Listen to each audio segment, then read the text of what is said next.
invite the outgoing head boy and head girl to address the audience.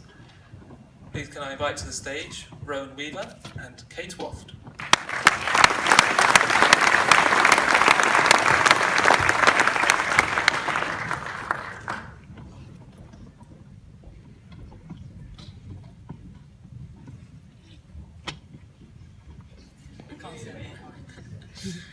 Well, here we finally are.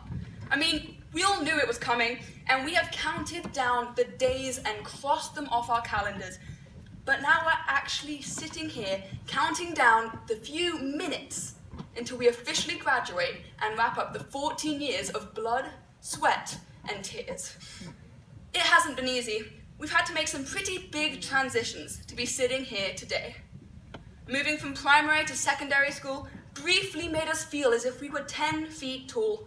But now, we arrived at DC and we saw an entire school filled of much taller, much more intelligent, and much more intimidating people. But then came our own color change. White shirts turned blue, and we finally had power. The tuck shop queue meant nothing to us, and we at last had the opportunity to take control of our own education and not study in our study periods. We could also form our own committees, like CharityCom, who help children in need around the world, and SOCOM, who help children in need a little closer to home. We finally got some independence, and it felt really good. But now, it's time for one more jump. In just a few months, we are going to return to the bottom of the food chain, only this time it's going to be in a much bigger ocean with much bigger fish. People say that, Dubai kids, we've been sheltered, and the real world is going to come as a complete shock. Apparently, we will be vulnerable, naive, and unready for what we find outside the bubble. But I beg to differ. By living here in Dubai, we have experienced diversity like no other place on earth in culture, race, religion, and politics. At DC, we've come from every corner of the earth and work together as we strive to do our best. Our persistence, values, and optimism showed us that not only are we ready for our upcoming exams, but we're also ready for the next big pond with the new big fish. Anne Frank said, "Parents can only give good advice or put children on the right paths, but the final forming of a person's character lies in their own hands." Every one of us is now, and forever will be, a work in progress. But we must not be afraid to take responsibility for who we are, how we live, and what difference we will make. One thing is clear to me from my time spent at DC with you all. You are the people who are going to be changing the world, and I have been honored to have spent my time here with all of you.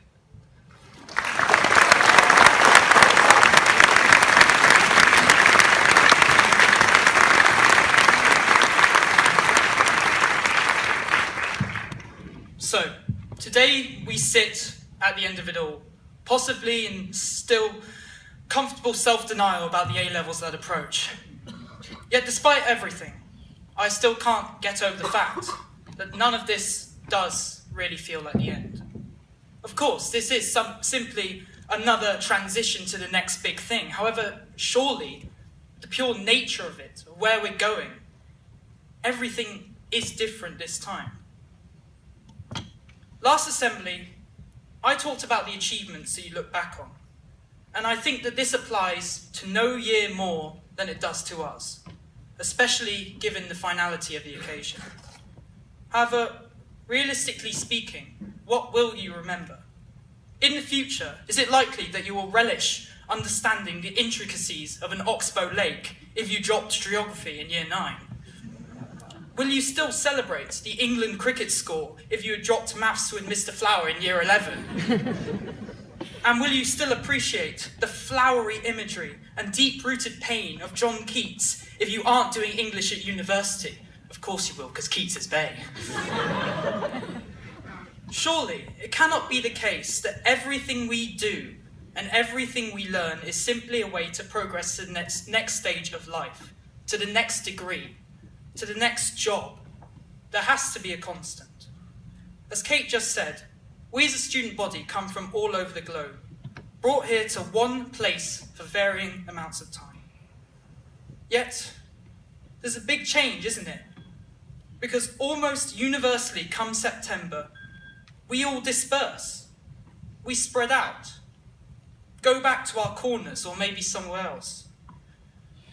So today, I guess I can't feel like things have ended, because the people who many of us have known for years, the people who we may have spent much of our lives with, those people are still here. No matter what stage of life you're at, regardless of whether or not you remember everything that you were taught, I know for sure that you will never forget the experiences you had and the people closest to you that shared those experiences. Whether it be your best friends, your siblings, your teachers, or perhaps, even for some of you, your parents. It's a cliche in many ways, but there is so much truth to say that we as a generation are in a unique position. Unlike many before us, we do have a choice to remain connected. We have the ability to stay in contact with those on the other side of the world, and I feel it's a great disservice not to do so, especially given the nature of our departures from this country. We have no idea where we'll be in the next 10 years, in the next 20 years, or in the next 50 years. Yet we will not lose track of those around the world who had the biggest and most positive impacts on our lives. We can't. Ultimately, regardless of where you are in the world, whether it's the UK, US, Europe, Australia, New Zealand, South Africa, wherever, I think that in some small way perhaps, we'll still all be right here. Thank you very much from both me and Kate, and good luck with your exams.